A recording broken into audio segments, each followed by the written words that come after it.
ఈ రోజు నేను ఈ సభాముఖంగా గర్వంగా చెప్తున్నా, ఆంధ్ర రాష్ట్రంలో ఎప్పుడు జరిగిన విధంగా తోట చంద్ర కొడుకు కూడా ఈ రోజు మన ప్రభుత్వ ఉద్యోగం ఇచ్చింది.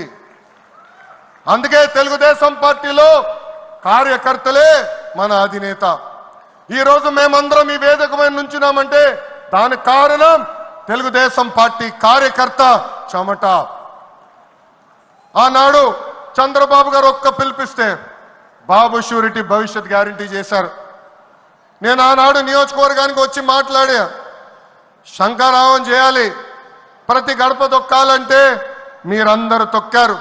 అందుకే కార్యకర్తలందరూ చెప్తున్నా, నాయకుల చుట్టూ తిరుగుతాం కాదు, ప్రజల చుట్టూ తిరగండి, మిమ్మల్ని ఎత్తుక్కుంటా వస్తుంది ఈ తెలుగుదేశం పార్టీ.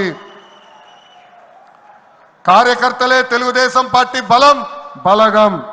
దేశంలో ఏ ప్రాంతీయ పార్టీకి లేని విధంగా 1 కోటి మంది సభ్యత్వం, 1 కోటి మంది కుటుంబ సభ్యులు ఒక తెలుగుదేశం పార్టీకే సొంతం.